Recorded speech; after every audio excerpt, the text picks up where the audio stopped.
Hello YouTube, this is John. This video I'm going to quickly show you how to resolve this issue. And in my case I have a Sony Vaio laptop and this would work on other computers. So in case you get this issue, no operating system found or operating system not found or device or bootable device not found, this is what you do. This is a very quick video. So what I'm going to do, I'm going to restart the computer by pressing Ctrl-Alt-Delete. In your case, you can long press the power button if you can't do that. So you shall go to the boot sequence, the boot menu, sorry, by clicking Escape. When you go to the boot device, we don't find there the hard drive itself. It is not listed in the options here, as you can see. It is not listed. So I'm going to go ahead and power off the computer.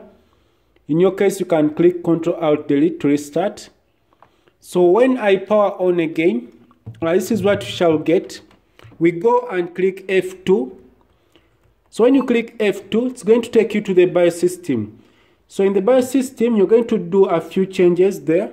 And these changes are very simple. I want you to go to boot by clicking the arrow key.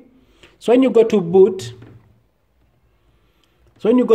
we have options here down. We have the first option, boot priority and exclude from boot order. So when you exclude anything from the boot order, whenever the computer starts, it will exclude it and then it won't boot. So we have our issue that our internal hard drive is excluded from the boot order.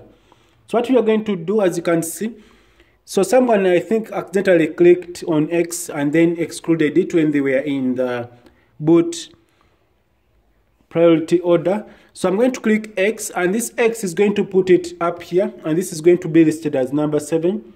So in our case here, we want the hard drive to be the first thing to be boot whenever you do anything. So I'm going to click the space key and then this will bring it on the first stop. So you should always read the instruction there so that you know what happens when we click something. So what I'm going to do here next, I'm going to click, we are good to go, I'm going to click F10 to save changes, then I click enter. Then the computer is going to reboot. So when the computer reboots, it's going to take us to it's going to boot the Windows drives and everything that's on the hard drive. And this is our error is fixed and then you won't have any errors again. And this is going to load our Windows files. So this is just a quick video on how to resolve this issue. So thanks for watching. If this video is helpful, please subscribe to this channel. Comment if you need any help.